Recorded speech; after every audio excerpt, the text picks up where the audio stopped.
জানুৱাৰী মাহত ভাৰতীয় জনতা পাৰ্টীৰ ৰাজ্যিক সভাপতি নিৰ্বাচন মন্ত্ৰীসভা সম্প্ৰসাৰণৰ সৈতে বৰাক উপত্যকাৰ পৰা এজন আমি ল'ব লাগে আৰু সেইজন আমি ডিচেম্বৰ মাহৰ ভিতৰত আমি ল'বই লাগিব কাৰণ বৰাক উপত্যকা প্ৰতিনিধিত্বহীন হৈ আছে। বাকী খুব ডাঙৰ ৰিচাফুল হয় সৰু হয় এতিয়ালৈকে আমি চিন্তা কৰা নাই কাৰণ সংগঠন পৰ্বটোৰ ওপৰত এতিয়া আমাৰ গুৰুত্ব বেছি। এই সংগঠন পৰ্বটো হৈ যাওক, জানুৱাৰীত নতুন ৰাজ্যিক সভাপতি আহিব, যোনেই নহওক যেনেকৈ নহওক, সেই সময়ত কেনেকুৱা পৰিৱেশত সম্প্ৰসাৰণ হ'ব লাগে নালাগে আমি আলোচনা কৰিম, কিন্তু বৰ্তমান বৰাক উপত্যকাৰ পৰা এজনক আমি ল'ব লাগিব। মানে প্ৰথমতে ৰাজ্যিক সভাপতিও হৈ যাব হ'ব লাগিব কাৰণ নহ'লে তাতো কথা থাকিব। গতিকে ৰাজ্যিক সভাপতি নিৰ্বাচনত যদি দলৰ যিজন ৰাজ্যিক সভাপতিৰ নেতৃত্বত ইলেকশ্যনটো চলিব, তেওঁৰ লগত কথা নপতাকৈ কিবা এটা কৰাটো উচিত নহয়। গতিকে যোনেই নহওক কিয় আমাৰ দলৰ নিয়মত যিজনে হ'ব, জানুৱাৰীত এজন সভাপতি হ'ব, মই ডিচেম্বৰত যদি কৰি দিওঁ সেইটোতো ভাল নেদেখাব। ৰাজ্যিক পৰ্যায়ত সম্ভৱে নহয় ইমান ডাঙৰ ইলেকশ্যন।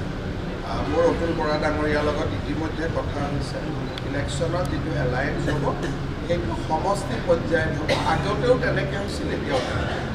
জানুৱাৰী মাহত ভাৰতীয় জনতা পাৰ্টীৰ ৰাজ্যিক সভাপতি নিৰ্বাচন মন্ত্ৰীসভা সম্প্ৰসাৰণৰ সৈতে বৰাক উপত্যকাৰ পৰা এজন আমি ল'ব লাগে আৰু সেইজন আমি ডিচেম্বৰ মাহৰ ভিতৰত আমি ল'বই লাগিব কাৰণ বৰাক উপত্যকা প্ৰতিনিধিত্বহীন হৈ আছে। বাকী খুব ডাঙৰ ৰিচাফুল হয় সৰু হয় এতিয়ালৈকে আমি চিন্তা কৰা নাই কাৰণ সংগঠন পৰ্বটোৰ ওপৰত এতিয়া আমাৰ গুৰুত্ব বেছি।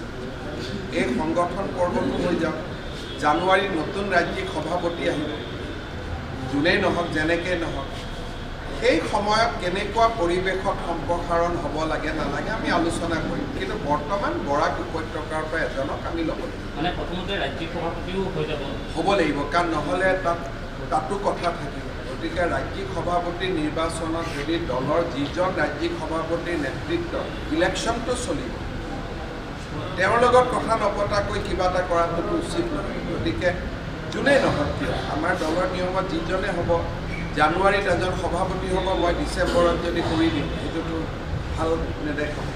ৰাজ্যিক পৰ্যায়ত সম্ভৱে নহয় ইমান ডাঙৰ ইলেকশ্যন।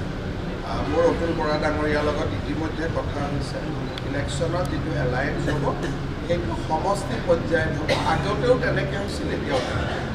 জানুৱাৰী মাহত ভাৰতীয় জনতা পাৰ্টীৰ ৰাজ্যিক সভাপতি নিৰ্বাচন মন্ত্ৰীসভা সম্প্ৰসাৰণৰ সৈতে বৰাক উপত্যকাৰ পৰা এজন আমি ল'ব লাগে আৰু সেইজন আমি ডিচেম্বৰ মাহৰ ভিতৰত আমি ল'বই লাগিব কাৰণ বৰাক উপত্যকা প্ৰতিনিধিত্বহীন হৈ আছে। বাকী খুব ডাঙৰ ৰিচাফুল হয় সৰু হয় এতিয়ালৈকে আমি চিন্তা কৰা নাই কাৰণ সংগঠন পৰ্বটোৰ ওপৰত এতিয়া আমাৰ গুৰুত্ব বেছি।